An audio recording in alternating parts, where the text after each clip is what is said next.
What up? What up? What up? It's Ibn Webb, Quran Sam here. Got another official thanks thing going down. Essex County all day. I'm doing today. I got my man coming on here. Just met him not too long ago, but just in the know, just hearing his name out and about, a little older than me, but it's real cool though, just to get to know somebody, learn about, folks and what they did. They come up, setbacks, back on their feet, what have you here. So just having Toure come on here, like I said, looking forward to it. So we're just gonna hold tight and get to it. It's all good. How you doing there? It been here. I'm Nice good. I'm good. place a name in the face and everything with something here. I appreciate you taking some time out. Most definitely. Most definitely. It's an honor. Nah, the honors with me. We're gonna go back and forth on that, but it's the honors all mine having you here. Now, Yeah, man. first and foremost, family, everybody good, safe and sound, healthy with all Yeah, this. man. My baby's upstairs. They chilling. Okay. And we doing all good. Okay, nah, good stuff, man. I know it's a crazy time for all of us trying to You're right. maneuver through all this. Right. Yeah. Nah, just I know you're down south these days here, but it's Yeah, I'm great. in Richmond, Virginia. Okay, yeah, nah, probably, But my heart is still Jersey, man. My heart is still Jersey, man. I yeah, love Jersey, man. It was okay. so much for me, man, because let me just say this before we get started. It was because I came from somewhere else. So I Hmm. was on the outside looking in. Like you guys live probably that incredible lifestyle the whole time.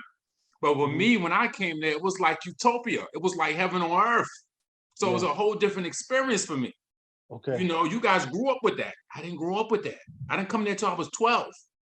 Mm. And it was just so much love just instantly right away, man. It was remarkable, bro. It was a ride. It was a serious ride, man. But anyway, I think he was gonna ask me something. I just had to Nah, get that nah, off. nah. I was gonna say continue with it here. You mentioned 12, Oh so yeah, would yeah. you would you Well, would you originally come from? Where are yeah, you so from? I was What born happened? in DC. It was Okay. all black. Yeah. I didn't even see a white person. When Hmm. we had this great school, man, they should have that now. We had this school called Kitty College. And by the time I was 3 or 4 years old, man, I was reading, writing, and all of that stuff, cursive writing, all of that stuff.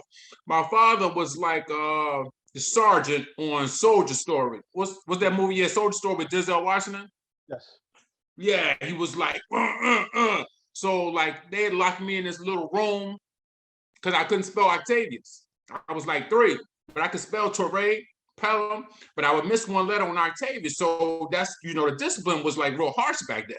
You had to eat everything on your plate. I was waiting till somebody wasn't looking and stuff food in my pockets, go to the bathroom and try to get rid of it. I was getting beatings and whipped all the time. It was crazy. He made me jump on this guy that was like 6 or 7 years older than me, punch him in the face. Hmm.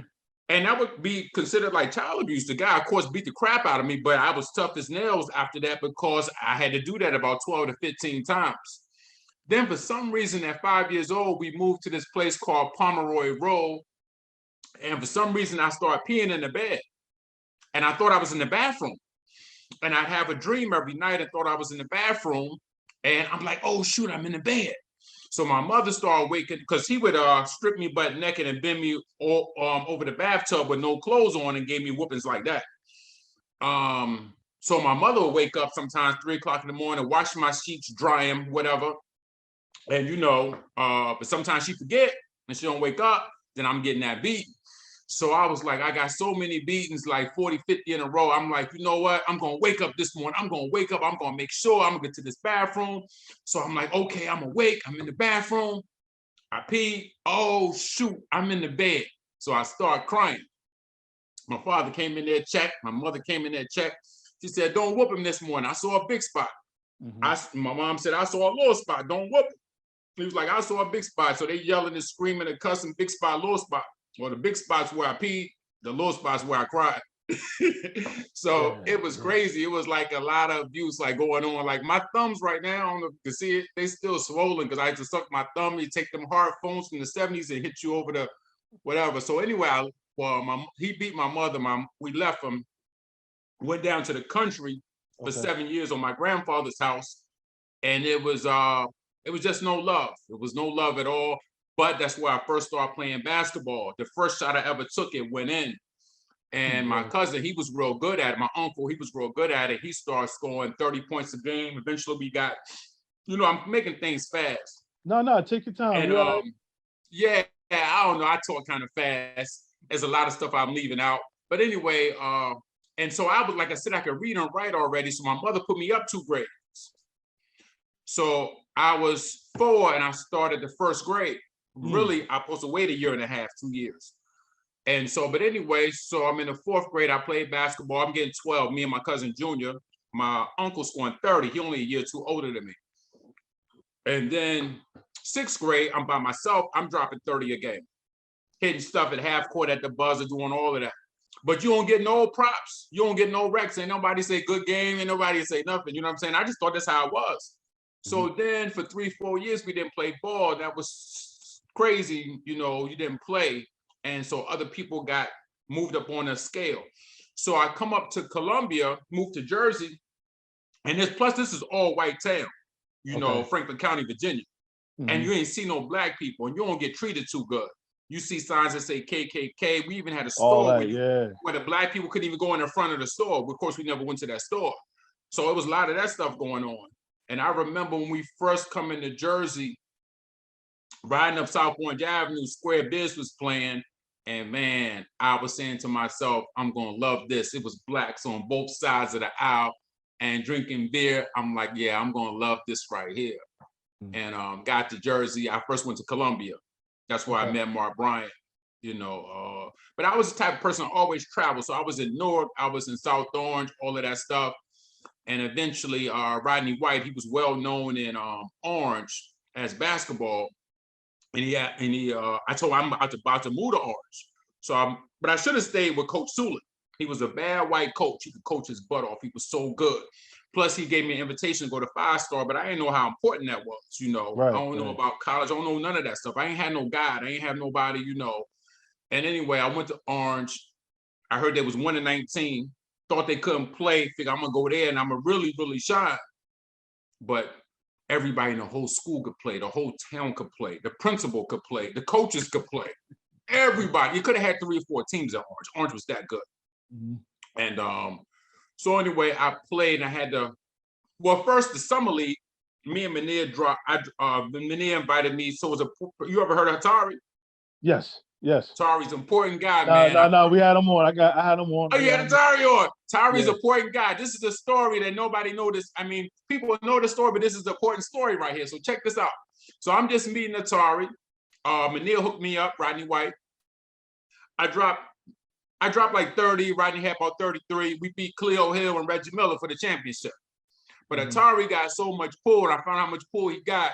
He didn't like a call. I forgot what call it was, but he grabbed the ball and laid out one referee for about 5-10 minutes. Then he laid out the other referee for 5 or 10 minutes. Now, the park is jam-packed. Then he went to the middle of half court and gave a 20-minute lecture. And everybody quiet. Ain't nobody say a word. This is how bad this dude is. Nothing but respect. Ain't nobody boo. Ain't nobody say nothing. This man stops the game, talks for 30 minutes, and ain't nobody say nothing. So what happened after he was done? After he was done, he gave the ball to the referee, got back playing. Yeah. But what I liked about him too, we was down by 1, and he said, after Toure make these 2 foul shots, we gonna do this, we gonna do that. Hey, I ain't gonna miss them 2 foul shots. I mean, he done did all of that. I ain't missing nothing. So I made the both foul shots, and then we won the game, and that was that. Me and Manir, we played. Hold up one second. Me and Manir, we played and argued over who was gonna win who should have got the MVP. Give me one second. Yeah, we argued about who should have had the MVP because I scored the winning baskets. I think I had 30, he had 33. Okay. But anyway, so then later on, when I first went to South Orange, Randy Finch and Lil Onion was telling me about Onion is, if you know Onion, he's Brooklyn, either cousin or nephew. You probably heard of Brooklyn before. I don't know if you did it now, but Brooklyn was well known back in them days, basketball, left-hand guy. And telling me about this super team called Surprise. My jaw was wide open. I never heard anything like that. This ninth, 10th grade, this around. This is our 10th grade at Columbia High School. Okay. They're telling me about this crazy team called Surprise. I'm just in awe. Then Sharif Reggie Scott telling me about this crazy team. Well, since I did so good with Atari in that league, the next year I'm playing against them. Mhm. And so we had the dope squad. They had the dope squad. Our squad was Rob Cole, 50-point a game score. I don't care if you're pushing them, fouling them, punching them. He's scoring 50. Mhm. We had the great Camille Giss was the other guard. And then we Ooh. had Alpine from Montclair. You Mhm. can't get no better than that. But to match them, you can't get no better than this. I'm talking about, I don't care what you can't get no better than this right here. Then they have, on the other side, it's Poobie Chapman, Tyrese Carter, and Randy Franks. Mhm. And Tyrese Carter, Randy Franks, rest in peace. They, passed away not too long ago. With Tyrese Carter, Poobie Chapman, oh man, that was a show. So them three against that three. And then we had me starting, and then Mark Bryan. Of course, Mark Bryan, we're NBA Mhm. from Columbia. But we only lost by 1 or 2.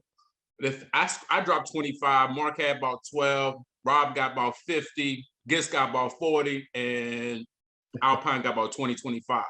Mhm. The game was tight, was back and forth all day. But what happened is both of them, so they had Easy and Apple, both of them 6'10". I'm 6'4". So Mhm. basically, really, they wanted off a couple of extra tap-ins. I can't compete with those 6'10". Yeah, Dude, yeah, yeah. Mark did the best he could do. I was scoring my points. It couldn't stop me from scoring, but I can't out-rebound a 6'10" guy. Mhm. So they won about 1 or 2 points off of that. But ever since then, I always got the call. Then after that, we started the Pro-Am League. And so I was always in the Pro-Am League. You got Mario Elliott, you got Rick Mahorn, you got Marcus Gaithers, you got Rod Strickland, Mark Jackson. Oh, let me tell you the first experience with Mark Jackson. Okay. So it's a short guy by the name of Mike. He was well known back then. Some people probably know if they're watching. He gathered up like the top talent in New Jersey to play in the City College League in New York. And I wasn't that known then. I'm like number 12, number 13 on that list. You got Jumpin' Jay, rest in peace. You Mhm. got Keith Mumford, you got Hollywood. I can't remember all the other guys, but like he set us on the bench, like our ranking. So I'm about like number 12, 13. And you got all the rest of them, the 5 starters, and then, and that's how he put us in the game. But his coaching, and Mark Jackson was actually on our team. His coaching style was get a ball to Mark, get a ball to Mark, get a ball to Mark. So I'm trying to get known. I'm trying to get my name up. Right, right. As soon as I get in the game, I touch the ball. They yell and get it. I pull it from deep or net. I get the ball again, yell and get it or net. I do it 4 times in a row. Mhm. The 5th time, Mark got the ball. He coming down. And they yelling at me. When you get the ball, you throw it to Mark. Mark threw the ball to me. I shot the 5th time, all net again. They asked Mark, why you get the ball to him? They said he hot. Me and Mark was cool ever since then. And Mark know my name. He probably still remember me. But because we had a lot of run-ins after that. And I ended up with 27. Mark had 33. And then we had Mark started like years later. Mark started playing in our Pro-Am League. So there was we played different positions. But there was one time, so Tyrese is on my squad now. Well, I'm on his squad, however you want to say it. Poobie Chapman and Tyrese, I'm playing with them. Yeah. Summer League, we're at Orange High School. I don't remember exactly what year it was, but Mark at this time was already in the NBA. Mhm. So they show up late. They don't come until halftime. My boy Mo Cheeks went to Barringer. He's in the audience. I don't know if you know Mo Cheeks, Maurice Williams. He was the leading scorer for Barringer in 1984. So anyway, he talking stuff to Mark. Mark, you can't F with my boy Toure. My boy Toure gonna eat you up, this and that. So me and Mark went head to head. He scored 15, I scored 15, and Mo talking trash like crazy. And anyway, so at halftime, Tyrese and them come and Poobie come. But all of a sudden the flow switched and we started getting blown by 20 when the superstars came. But anyway, about 3rd or 4th quarter, Poobie Chapman had did this move, and even people in the stands like kind of moved that way when he did this like crazy move. And from that we came back, and But the respect, what I liked about it was I was playing against Anthony Mason the second half. I ended up with 38 points. And Tyrese Carter, a person don't give nobody respect. You know, I played with Tyrese Carter. I played against Tyrese Carter for 10, 12 years. And it was probably not until like the 7th or 8th year. Camille gets the same way. He picked me up over his head and said, yo, you had 38 points on Anthony Mason. I mean, Yeah, that's God like bless. a highlight of your career. Tyrese Carter giving you praise. Like, this guy is a god to basketball. So is Rob Cole. So is Gist. I want to make sure Alpine, I want to, you know, put them people in there. Like, Sharif Ashraf is super nice too, but like, I consider like Sharif, Jello, Howie, like all on my level. Like, it was like 2 different levels. You had the super level, then you had the mid level. I'm like at the mid level with Sharif, Howie, Jello, Tim, Jumping Jay, a whole bunch of us. You know what I'm saying? I can't think of everybody if I left somebody out, but you know. But I don't know. It was a wonderful ride, man. And Orange High, man, we had the greatest cheerleaders. Loved our cheerleaders. Yeah. It was beautiful. They could rumble. They was, I mean, you know, and with so much love, I came there. I mean, people just, you know, adapt. And you know what the crazy thing about it was? So they lived there all their life. So you had the franchise. I don't know if you heard of them before. They was popular. Some people like Murray Story he went to Essex. He was with them. It was a whole bunch of different people from different places that was with the franchise. But I could go to the projects, Mechanic Street. I live around the corner from there. Okay. And I could go to any crew, and nobody said nothing. I was in Newark. I was in East Orange. I was in Orange. I was in South Orange. I went all over. Yeah, some people. I heard you had somebody on here the other day. He's a coach at Immaculate or somewhere. I was watching your show, and he said he was diehard EO. And what he meant by, I mean, what he was saying by that, because I know he like some people, they never leave EO. Some people never leave Orange. It ain't that big, and you just never leave. I was all over the whole Essex County. I even was going down to Trenton. I was all over the place and got love all over. You know, there's different experience that I had.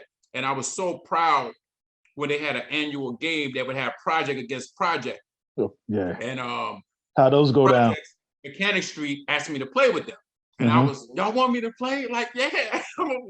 But yeah, I dropped 49 points on Mike Boyd. You know, even shook him and he fell. Man, that was a game. I was so proud and honored. But Mechanic Street, we beat Perot Street. You know, Perot Street got way more talent. If you know anything about it, they had way more talent than Mechanic Street. But I dropped 49 and we won that game. Nah, that's what's up. You don't know if you know this guy named Conrad. Like I said, I was always trying to get my name up. So I was killing in Orange Park so bad one day that I'm walking home and guy was like, can I follow you home? Can I do this? Can I do that? I was like, sure, you know, whatever. But he was doing it so he could get his rep up because my name was already starting to get rep and he wanted to get rep up. But the guy was like a Howard Cosell or something. He started setting games up for me.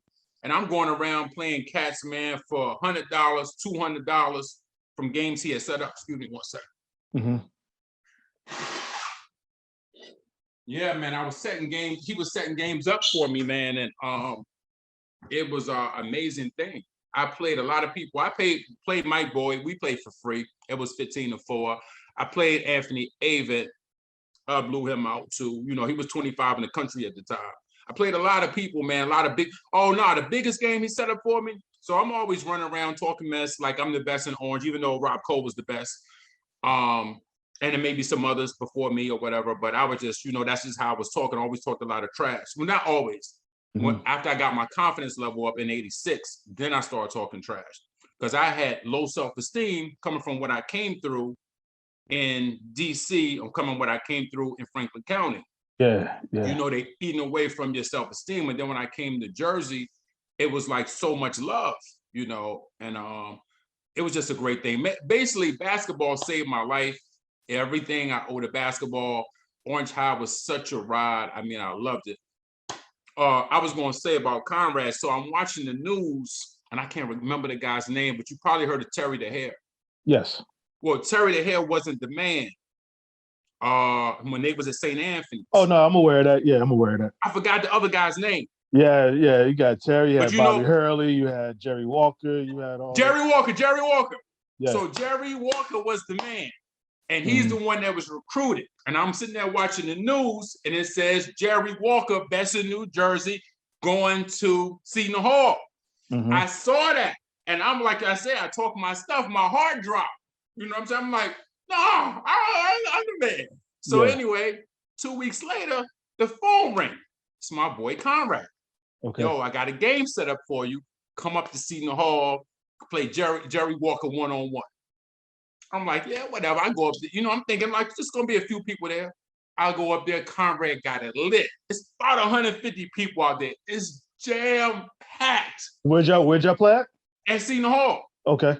I go up there. It's packed. It is jam-packed. All the white boys. Who are you? Who are you? What school you go to? I was like, I went to King. Big powerhouse, dude. Big powerhouse, you know, because like King is nothing compared to Seton Hall. Blew him out 15-4. He wanted to play again, blew him out again. Them same white boys that was like, dude, you should come Seton Hall. Yeah, but I was one of them dudes just going around playing one-on-ones, trying to get that rep. Played so many guys with so many big names, and I just blew them out. But the thing with basketball, one-on-one, it means something, but it don't mean nothing. Like, what I mean by that, let's just say like Rob Cole. Let's just say I wouldn't dare challenge him because he's a god. I respect him too much to ever do anything like that.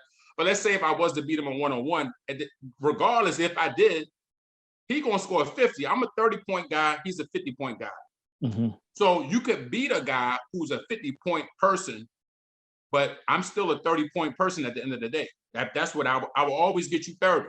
I don't get you 50 every night. Rob Cole get you 50, rain, sleet, snow. Fouling him, pushing him, whatever, he get 50. The man got heart, you know, out of this world. We played one time in this crazy game that I didn't even know it was like that. It was two drug dealers.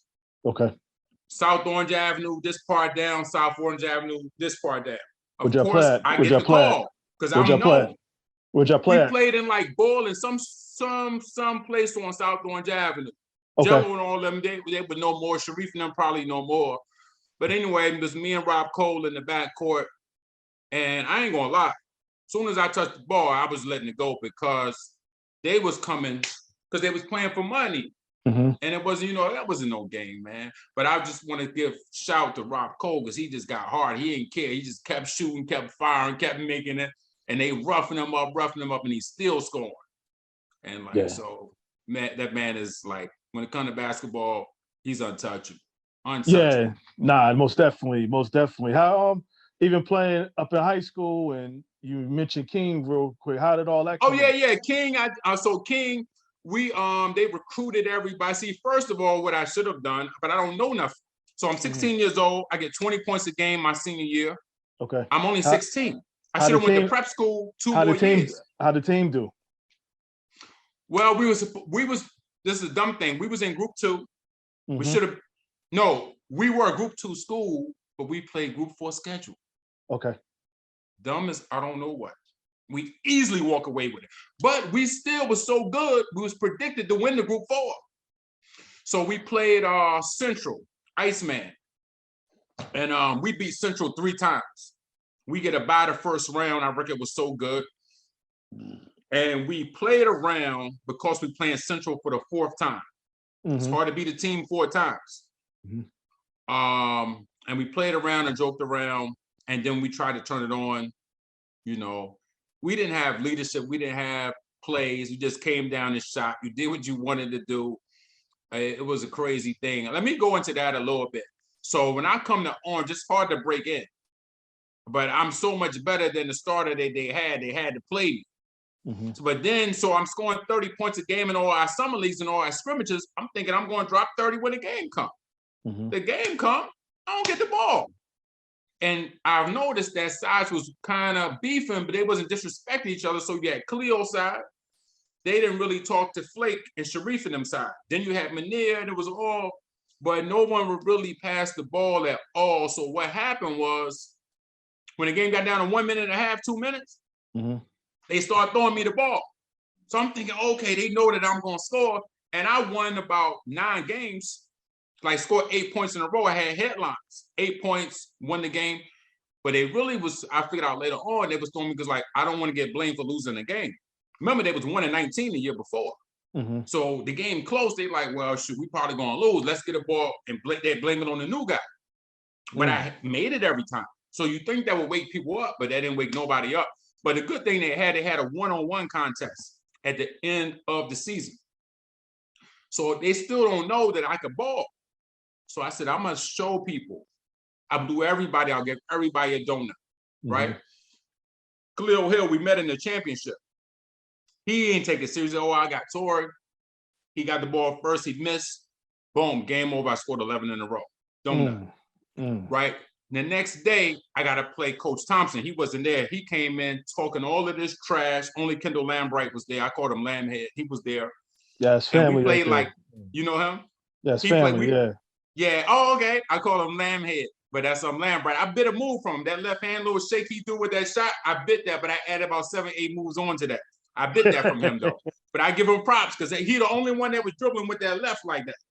And I stole that and added a whole bunch of stuff to that. But anyway, so he was there, and Thompson was said, I'm the king. Everybody has the one-on-one, and then they got to come see me. So, and Flake had told me, Flake was like a big brother to me. He was like, Thompson going to challenge you one day, let him win. And I took all Flake's advice because I came from the country with the farms and the pigs. So I'm listening to him, he guided me, telling me everything. But this time I said, nah, I got to let him know. You know what I'm saying? Because he made fun of me a couple of times when I had the 8 points and the girl was talking about, you had 8 points, you had the headline. And he like, yeah, you only had 6 points. He's laughing. He laughed all day on me because he was my teacher for history class. So he joked on me all day. So anyway, you couldn't do a shake move. You couldn't do nothing. You had to just straight dribble and shoot. I beat him 18 games in a row. It was, he didn't get over 3. But I ain't talking no stuff and ain't nobody hear about it the next day. So the beginning of the season came, I scored the first 8 points the first game. Blake is getting ready to take me out because that's what he did. Cleo Hill, don't get me wrong, super nice, super duper nice. He had it all, he had everything. But you can't just go to one person can't score you 100 points. You need 2, 3 people to win games. So he was getting ready to take me out. I seen Thompson grab his arm and bend it. Like, nah, you're not doing that. You know what I'm saying? And that's how I was able. Actually, I was leading the score. The first 4 games of the season. But what happened was I twisted my ankle. And then after I came back 3 or 4 games later, I wasn't all the way healthy. So Cleo got 23 and I got 20. And that's how the season went. I told you we lost the first round. So then I went to King. They recruited a whole lot of us. And I wasn't supposed to be the star, but I ended up averaging 19 a game. Second year, 23 a game. And I messed up, flunked off the team, my grades. And then senior year, I wasn't able to play again until senior year. Well, I was supposed to go to Bloomfield. It didn't work out because Art Sapp got a trial for the Utah Jazz. My boy Darvin, may he rest in peace. Big, you know how you got fans, like I'm not trying to disrespect him, like, but he was a big, like, yo, Toure, can't nobody beat Toure, you know what I'm saying? And so he's like, come here, and he talked to the coach for me. He said, you know, I know you better than Art Sapp. Art Sapp got a trial for the Utah Jazz. If you come here, you might can get a trial. But I couldn't play the first half, and then the second half of the season, you try to fit in, and it just ain't work out. So I went back to King, and I dropped 20 a game. Herman got like 22, 23 a game. We won the ECAC championship. I dropped 37. Herman dropped 40. But that's also another person I beat in front of the coach, 15-10. But I was shocked that he got skills, but nobody get 10 points on me. So they got 10 points on me, super nice. Because I beat people 15-4, 15-5, absolute superstars. But he got 10 points, and we played right in front of the coach, right in King College, right in the gym. You know, he got a hell of an offense. Yeah. I know you mentioned too, before even getting the King, was anybody other looks you was getting as far as schools? No, because just by coming to Orange that quick and not say, so Coach Sulik was gonna get me the 5-star. Okay. I ain't know how important it was. I ain't go. Yeah. I was told when I was 16, stay in school. And so basically, you don't got your coach fighting for you, don't got nothing going on, ain't nothing coming your way.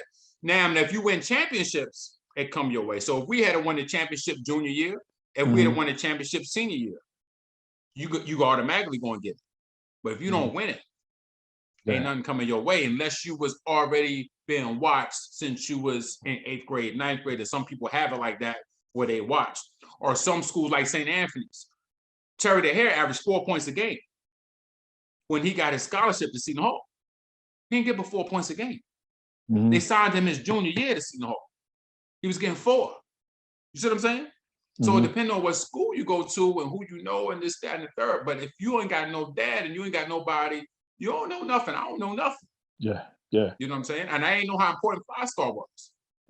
Yeah, all I knew was big deal back then. Yeah, I went to the court and I played ball and I talked stuff. And what I did was, you had Central Playground. When I first got there, I was so shocked and amazed with all the talent. Johnny Jamil Johnson, Lloyd Banks, Cleo, Mania, so many people.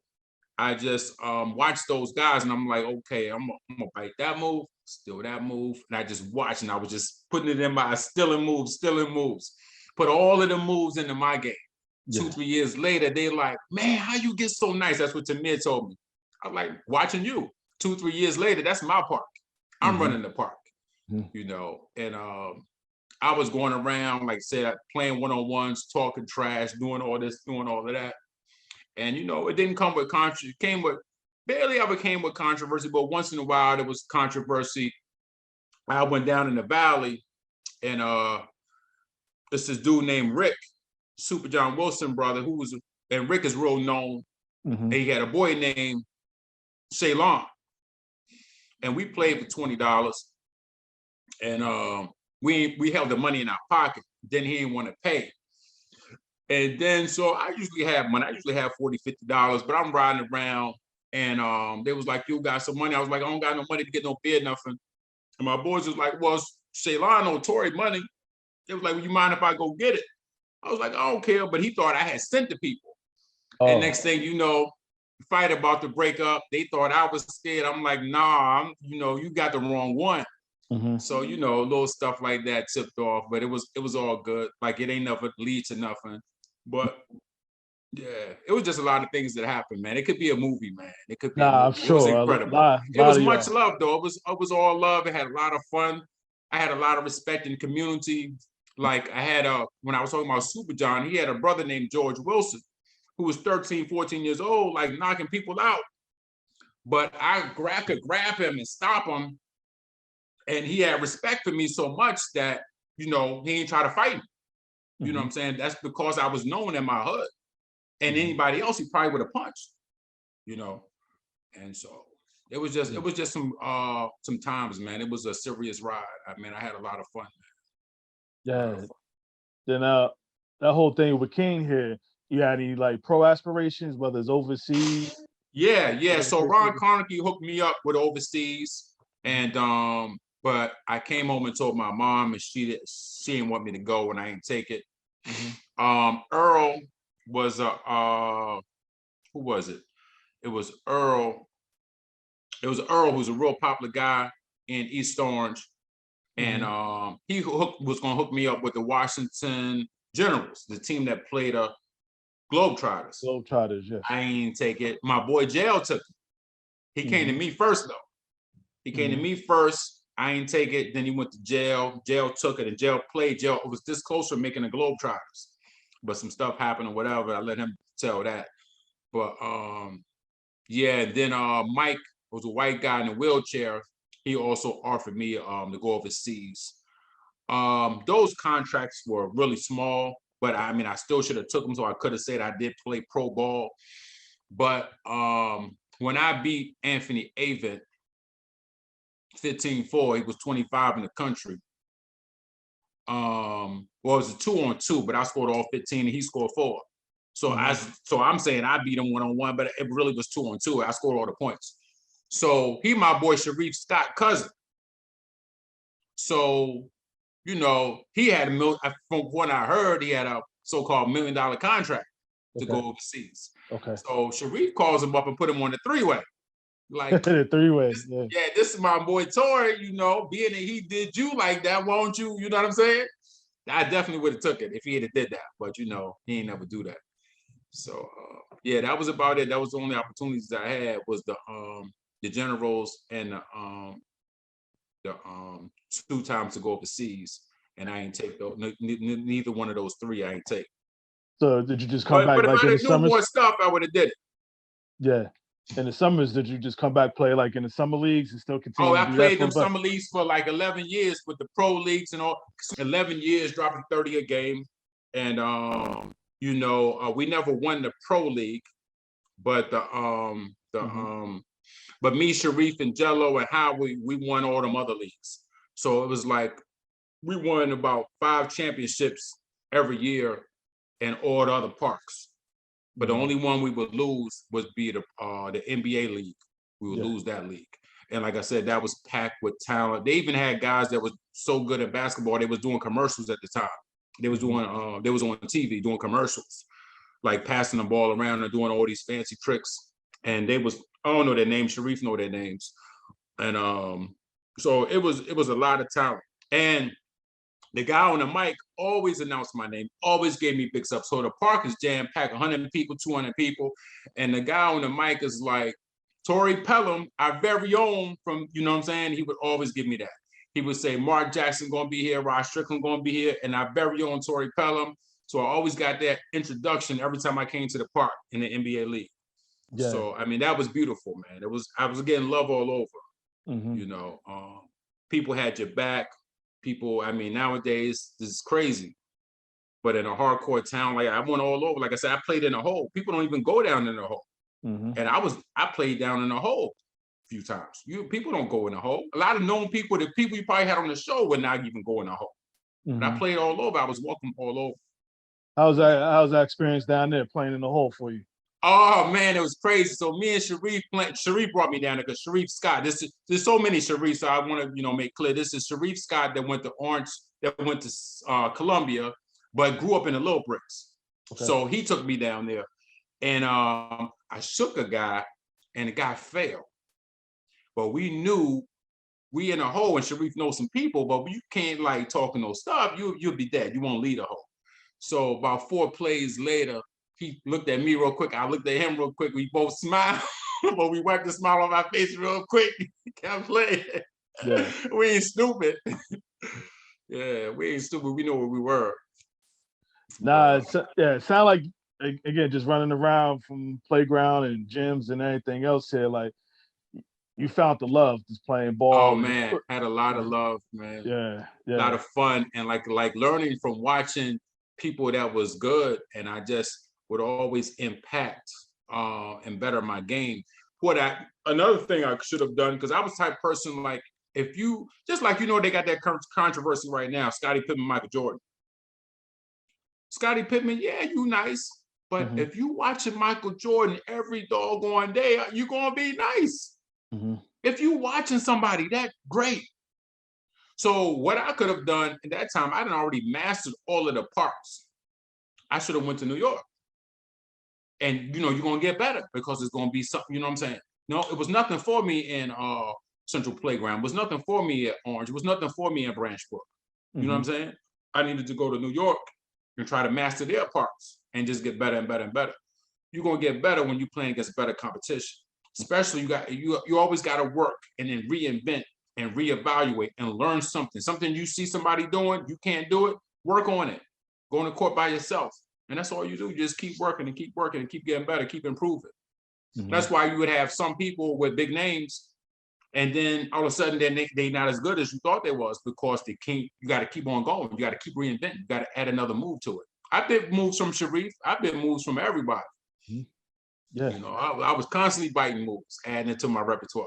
Nah, you're supposed to do that. Everybody. And I meant, when I said Sharif that time, I meant Sharif Asraf. Yeah. I just wanted to be clear. I've been moves from him. Yeah. Nah. He had that fast left hand. Oh, he's a lefty. Yeah, Sharif Asraf was the lefty. I had him on the show already. Yeah. But yeah, Toure, man, he was something, man. He always gave me this the respect. He always called me to play on his squad, for years. Then after that, when he stopped calling me, other people that saw my talent and they called me, like Dawood started being my coach. And that's when I started playing with Poobie Chapman and Tyrese Carter and all of them. And that was an honor because like they're the greatest that ever did it. You can't get no better than that. But you never saw them in the park. You only saw them in the big time games. You don't see Rob. You never saw Rob, Cole, and all of them in the parks. So that's why I was the man in the park, because they didn't come to the park like that. I don't know where they played at. They must have had some secret place they played or something. I don't know. But you didn't see them in the park. But the game time, it was on. That's where you saw them. Yeah, man. But it was a good experience. I loved it. I was glad that we was able to win the championship, me and her. 1-2 punch. Like I said, he dropped 40, I dropped 37. We won the ECAC championship. They gave me the nets. I cut down the nets. They gave it to me because I was the senior. Even though I only really played 2.5 years of college ball, I didn't get to play my other years. But it is what it is. That competition though, and Jack, it was solid. As far as when you got King. Yeah. It was solid. Just like, if I beat Jerry Walker and blew him out twice, I could have easily been at Seton Hall or anywhere else. And I used to go up there actually all the time with Mark. And they knew I could have moved somebody out easily. And I was thinking about going there. So I'm playing with them all the time. I'm killing them. I'm killing. So you know what happened? It's crazy, right? So one day PJ comes in, Carlissimo. And he wants to watch us play. So all of a sudden, everybody acts funny. Everybody was my boy before, now everybody acts funny. They ain't passing me the ball at all. Yeah. I'm like, man, I ain't coming here. Yeah. So I went back to King. Yeah. Interesting. With sports and all that, like playing ball and just in general, what's giving you that stuck with you to this day? Oh man, for real. So I went to nursing school. And I didn't do so well the first time, the second time. And I was like, you know what, this is really what I want to do. And I just started thinking about ball, how I was at the bottom, but then I rose to the top. And I said to myself, if I can do this in ball, I can do this in anything. You know what I'm saying? There's nothing I can't do. And it's only because of ball gave me that confidence that I can do it in anything I want, anything I set my mind to. Because I was the low peon when I went to Central Playground. And all them people, like I said, Jamil and all his boys, Mel Blunt and all of them, they was the man. And then 3-4 years later, they all praising me. So I knew I could do anything I wanted when I put my mind to it. And I knew it was a one class. Once you know anatomy and physiology, then you understand med surge, then everything else is cakewalk. So it's basically the same simple science. And it was the same simple science. Once you know this, once you know that in basketball, you can do whatever. Once you know the fundamentals. So the same thing. Anatomy, physiology, and med surg, that's the fundamentals of nursing. Once you know the fundamentals of that and put it to work and study it and practice the same effort I put in basketball, the same effort I put in nursing. Boom, I graduated with a 3.98 at Beta Tech. And I'm a nurse. I'm a QM, so I'm a QMHP. That's a qualified mental health professional for adults. And I have another license, QMHPC, qualified mental health professional for children. That's basically a counselor for adults and for children. And then I'm a LPN. And then I have my notary license. So I got 4 different licenses by the state of Virginia. And I'm making a good living, raising my 2 babies. I got 4, but I'm 2 that live here. Okay. Toriana, they upstairs right now. Okay. And I had to go to court and win custody, which is hard for a man to do. You ain't lying about that. So that was beautiful. My mother and father left, he ain't fight. I'm like, nah, it ain't going, I'm gonna break that curse. I'm gonna fight. And I fought and I won. I had to go to court 9 times and I got custody, and it was the most precious thing in the world. So Nah, absolutely. I mean, I do some stuff around fatherhood, so I know that yeah, whole process. and they both get Listen, straight A's and yeah, B's. You know, yeah, they both mhm, doing their thing in school. yeah, You know, yeah, yeah. Stats show as far as even with kids how much they thrive when their fathers in their life. right, Oh, right. no, absolutely, absolutely. Now I know you mentioned the nursing. How's that been? I mean, Man, I love it, because I was doing counseling already, but counseling okay, without the license. So when okay, you work like in a group home or you work at different places, they call you a counselor, but you don't have to actually have a license or nothing. right, I got a license now, but I didn't have a license then. And so the facilities I was working at was like psychological stuff. right, right, So a lot of times what was going on was you doing all the work, working with these bad kids that youth at risk, and the nurses sitting in the office chilling, making like almost $30 an hour and pass out a couple pills. I mhm. was like, oh man, I want Yeah, that. yeah, yeah, yeah, So I went and did that and got my license, and because I was already working in those type of facilities. So I was like, I gotta, do something. What made me change though too, was when you playing ball like that, you just constantly playing ball, you getting all that love, you getting all that appreciation. And I was here in Virginia, and I was balling and still doing the same thing, and they was trying to find somebody else that could beat me, and I'm blowing everybody out, doing my thing. And I beat this guy like 15 games in a row, and he was like, came in my face like this, and he was like, "You still ain't S, you still ain't nothing." And but it made me think. It sparked like, okay, I'm nice with the ball, but let me do something real big financial. right, And right. that sparked me to, and still, that was still with ball. That's why I said ball would be everything to me. And because of that, that's what changed me. Me and him cool this day. And I told him he the one changed me, like, because I'm six figures. So, Yes, but he the yes, one, I started thinking like, I got to do something. I got to do this and do this and do this and start figuring out. It's the same way I was figuring out basketball, how to get to the top.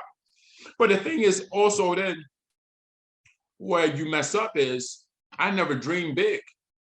When I was yeah, little, my biggest dream was now the land was my grandfather's, mhm, right? So the house is my grandfather's. My goal and dream, now this is crazy, I'm only like 7. My goal was to put a trailer in the front yard of somebody else's land, a trailer, in my goal now, and pull my mother's old car out the woods and put a motor in it and get a job in town at this place called Craft. That's my goal. mhm. That shouldn't be nobody's goal. That's the lowest, that's the bottom of the planet. Yes, You know what I'm saying? But that was my goal because I didn't know no better. Nobody gave me no inspiration. Nobody gave me nothing. You know what I'm saying? So to me, it's a great story because a lot of times when I watch your shows and watch other people's shows, somebody always said there was somebody there that was, but I ain't never had that person there. You know what I'm saying? But I'm still here though. I'm that's right. still here through all the trials and tribulations, and I'm still here. Of course, like I had Flake, he tell me this and tell me that, and you had other people's like you had the crew, the franchise who was so smart and so brilliant. They told me a lot of things, and you had people telling you, but ain't nobody tell me like, what you're supposed to do in college, how you should go to the prep school, how you should went to five. Nobody told me real important things that I needed to do. So, Mhm. but anyway, at the end of the day, I'm still successful. Successful. I'm raising 2 beautiful daughters, and we Yeah. doing our thing. Nah, most definitely here. Nah, I appreciate all this. You got a couple more minutes for me? Oh yeah, most definitely, most definitely. Yeah, I like to throw folks on the spot, have some fun at the end here. So Okay. have fun with it. Pretty random questions, some not so random. So when you back up in Jersey here, you Parkway or the Turnpike? What'd you say? You back up in Jersey. When you're in Jersey, Parkway or the Turnpike? Oh, what do I like best? I would say Turnpike. Okay, okay. Being orange, East Orange kind of person. Sandwiches or Jimmy Buffs? I would say sandwiches. Okay. You got King or Orange? King College or Orange High? Yes. Man, I had so much fun at both. but I would have to go to Orange High, where I started at. But we had a lot of fun at King. But the thing at King, we just goofed around and didn't graduate. We had all these, and our whole goal was like, should have been concentrate on school, but we ran the whole college. I mean, we was the most popular. We ran the whole school. It was the greatest feeling in the world. But I would just say Orange was my heart and soul. And when I first started experiencing love, so I had to go with Orange. Maybe this next question might have been one of the reasons partying too much at King. Peppermint or Club 88? Oh my God. I was Peppermint. And reason why I'm Peppermint, because I got ties to Peppermint. Okay. My aunt and my uncle were the managers at the Peppermint Lounge. Oh, okay. Yeah, my Gloria Freeman. And what is her husband's name? I can't think of her husband's name right off, but they were the managers there, which they gave my mom a job there, gave my brother a job there. I also worked there, but I wasn't receiving a check, but I worked, they paid me out of their stuff because I did some work. So definitely Peppermint because I worked there. Hopefully, but let me tell you this real quick. All the pro players, not, the pro summer league players, it was another club in Orange on Central Avenue. It was between Peppermint and 88. Okay. I can't think of it. It was across from the Burger King right there. Right over there. I know exactly what you're talking about. So that club right there, we all got in free. So somebody see me, I'd be like, I take 6 or 7 people up in there because I played on that team. We can all go free, and anybody I bring with me go in free. Mm-hmm. So like I said, like I had a lot of respect in the town. I can just take anybody I want to, how many I want to, in the club for free, no charge. Mm-hmm. I can't think of the name of the club though. But, yeah, I know this. You know what I'm talking about. The area, yes. You got Air Forces or Nike Dunks. I would say Air Force. Central Playground or Orange Park? Oh my God, that's a real hard thing because it was different times and different eras. Certain eras, Central Park was jumping. Certain eras is Orange Park, and certain eras it was Branchbrook Park. But if I had to choose, I would guess I'm gonna have to say Central only because it's right next to Orange High, and I gotta be lower to Orange. Okay.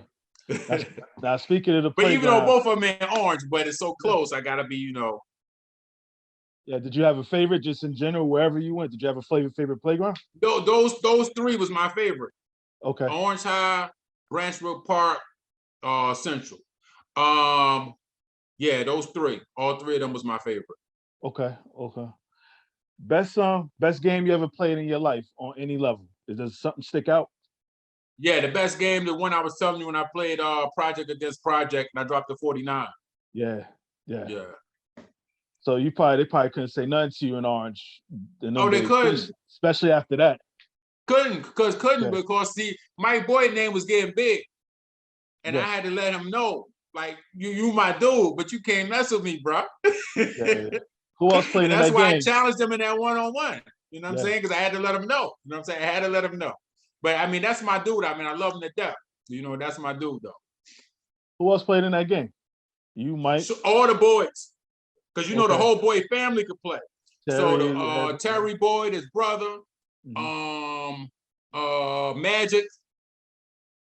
That's the only way I can remember. Mike Boyd, Magic, Terry Boyd, and I don't know the rest of them. But on our team, it was Al Tariq, Mark Pride, a dude named Mike. I can't remember everybody else on our team, but that's that was the core of the team, was Tariq, Pride, and myself. They're the ones that asked me to play, and I was so appreciative. Yeah. Is there a game you wish you had back? You was able to get back? There's a time when I got dunked on like crazy. I wish I could have had that back. Who caught you out? Who caught you out there? Man, I was playing a game. I think we was playing Jersey City or somebody, and I went up, and the guy just kept going up, and he dunked. And so I wasn't looking, and the ball hit my head, and then he was cowboying like this all the way down court. I'm like, yo, that was embarrassing. But Anthony Mason dunked on me probably 8 or 9 times. Part of the game. So unfortunately, it's part of the game, man. It's part of you're gonna get dunked. If you're playing hard and going up against him, he's gonna dunk on you. But when we played Bloomfield, my coach was joking on me, like, yeah, big Nate, like he like 6'10", like he gonna dunk on you. I'm like, no, he's not dunking on me. He not. First play of the game, Nate got the ball, and I went at him because I ain't scared of somebody about if I catch him early. So I went at him. But I both chests met. I flew out of bounds, but he didn't get to dunk it though. So he didn't get the dunk on me. But it happens. Yeah. Especially if you catch somebody, if you catch them a little bit too late. I try to catch them early. And when I know they're getting ready to dunk, if you catch them early, you can stop them. Yeah. Speaking of dunks, so what was your go-to move, or you had a couple? Oh man, I had so many go-to moves. I had a one hook with one hand, a little throw up that I could throw it from anywhere. I could just throw up a little flick, a little one hand from 2 feet all the way to like 12 feet. That's unstoppable. But like I said, I stole that move from Kendall. So I would go to my left, shaking like this, and I could pull up, and I shot it from way back here, and I faded. You couldn't block it, and I could make 15 or 20 of them in a row. Yeah. So it was impossible to stop me. If you overplayed me, I'm right hand. So now you really messed up. I'm right hand, so I boom, I must cross it over and I got a layup. Or I can just throw the little one hand like this. But if I go to my left and I'm like this, and you on this side, I can shoot way over here. And you can't stop it. Now I make 15, 20 of them. Ooh. So I basically was unstoppable. Orange, being in Orange later on as far as high school, best basketball players come out of Orange. Your top 5. Oh my God. Definitely Cleo Hill, Khalif and Rob Cole. That's 3. Mike Boyd, 4. I mean, of course, I'm gonna include myself, so that would be 5. And I give you a 6 man. Who would be the 6 man? 6'1", Dad.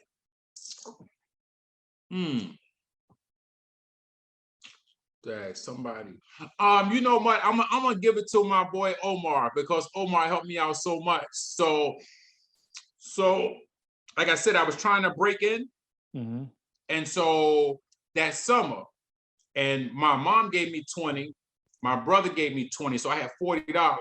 And we all, back in the day, we drank a little bit and hung out a little bit, if you know what I mean. Yeah. So I said, Omar gonna start.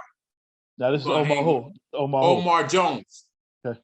I'm gonna hang with him every day. And I hung with him every day. I spent a little cash. And anytime I wanted that rock, my senior year, he gave it to me. Yeah. So, that's what it is. You gotta, but he was a cool dude. I mean, I love the dude, you know what I'm saying? But I purposely, let me go see O. Let me go see O. He's starting. You got to be cool with the point guard. Yes. And that's what it was. Yeah. Ain't no way in the world I'm not gonna get mine my senior year. I've been held back too long. I'm getting mine. But me getting mine is gonna help us win. It's not just all about myself. I'm doing this to help us win too. Because Cleo can't score 70. You know what I'm saying? And if he do score 70, that might not translate to a win. Yeah. Don't get me wrong. He's super nice. Oh, let me put this part in here. I didn't put this part in here because I don't want to leave the air and not put this part in. I like to be so truthful. So senior year, we had a one-on-one contest as well.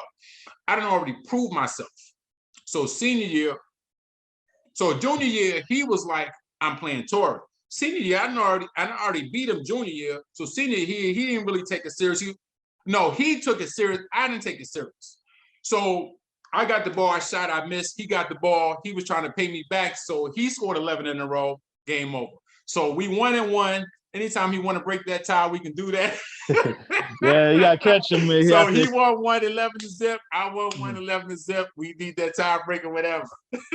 Well, you probably catch him. I don't know if his team play up in Virginia, but he right next door these days. Go catch him. Yeah, he run around coaching down at Winston-Salem. So, and he probably still balling too because he coaching. So he probably still on the court. I'm on the court a little bit, but not that much. Yeah. You best to come out of Orange? Huh? You the best to come out of Orange? Me? Yes. No. I would say I'm the best to come out of Orange. No. Rob Cole is the best to come out of Orange. Yeah, Rob Cole by far. Like I said, he was a 50-point scorer. I was a 30-point scorer. Yeah. So it's a big, long, you know what I'm saying? It's a long difference between that. No, Rob Cole was one of the best to come out of Orange. Yeah. You someone who should have made it. However you want to define Rob Cole should have made it. I should have made it. Cleo Hill should have made it. Sharif Ashraf, Howard McNeil, Tyrese Carter, Poopy Chapman, Mm-hmm. all them people should have made it. But if you don't do the right, Easy Apple should have made it. But what happens is you got to go to the right high school, you got to go to the right college, and you got to get known. You know what I'm saying? You go to the right camps, all of that stuff. Like I bought against that guy. What's he making all the movies now?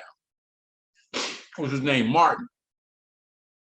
Dwayne Dwayne Martin. Martin from New York. Yeah, he was Yeah, from New York. played against him all the time. He played in the summer leagues. I played against him in college. When I went head to head with him, he got 30. I got 30. Yeah. But I think he made the Knicks for a year or two. Yeah, You know? I think it's something along the way as far as tryouts. I don't know how long it was, but he made yeah, I know. yeah. But my boy made pro too. I played against Lil Greg Grant. He was only 5'3". Yeah, Trenton State, right? Yeah, so so me and Lamar was super nice. That was the only guy I couldn't master in the one-on-ones on the court. Mm-hmm. It took me 3-4 years, but I was willing to get him. I was going to get him.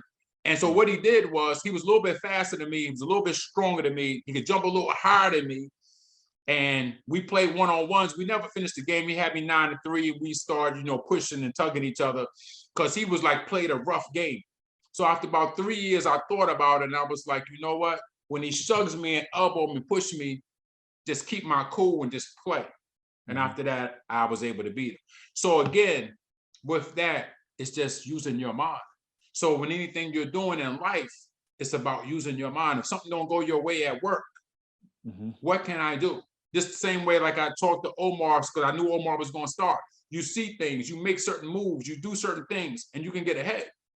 And I use that same strategies, those same skills that I use with basketball to get me where I'm at today. Yeah, most definitely. You feel you got your just due? Feel what? You feel you got your just due? Well, no, I'm trying to get way more. Like, and like I didn't have a big enough goals and big enough dreams when I was little, and I'm still doing great. But now I got big dreams. I want to be a millionaire. So that's the goal and the dream now. To do that. And I felt back then. Back then, I just wanted to be known as one of the greats. I accomplished that. But I should have had the goal to be better than the greats. I should have had a goal to be better than Gis and better than, I just wanted to be recognized by Gis and recognized by, you know what I'm saying? Which Gis did start recognizing me. It took years. When I started coming to the park, Gis Toure, he always called me Toure. But for years, Gis ain't say nothing to me. We played ball for years together. It took about 4 or 5 years, me dropping 30 a game for 4 or 5 years, and then just started recognizing me and giving me pounds. And, you know what I'm saying? Because they just was on a whole different level. And I guess if you're not on that level with them, they ain't pay you no mind. But after a while, Gis, Tyrese, all of them, gave me respect.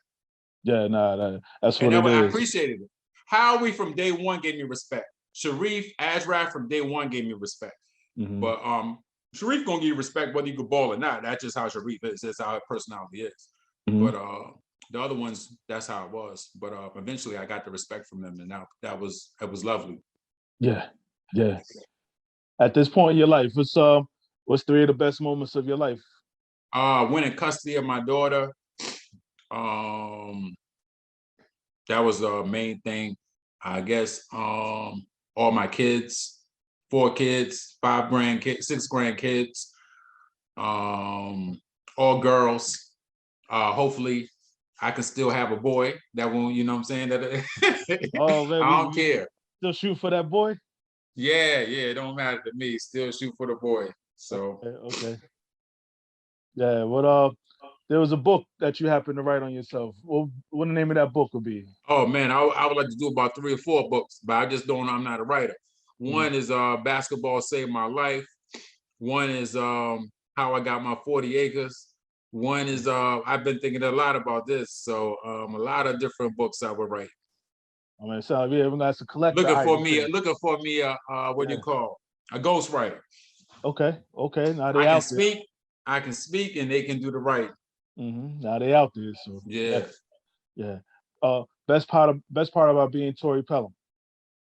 Oh man, full of confidence, loving life, Yeah. wasn't always there, little, had bad thoughts, didn't want to live. And now glad I didn't make that decision.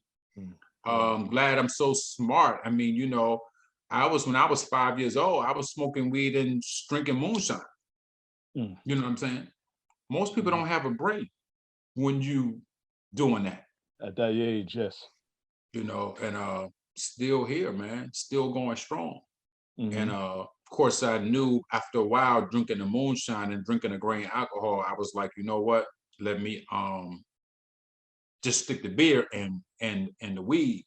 When I was 6 and 7, I was smart enough to leave that alone, so I wouldn't have no liver right now. But left that alone and stuck with those two things, and I was good.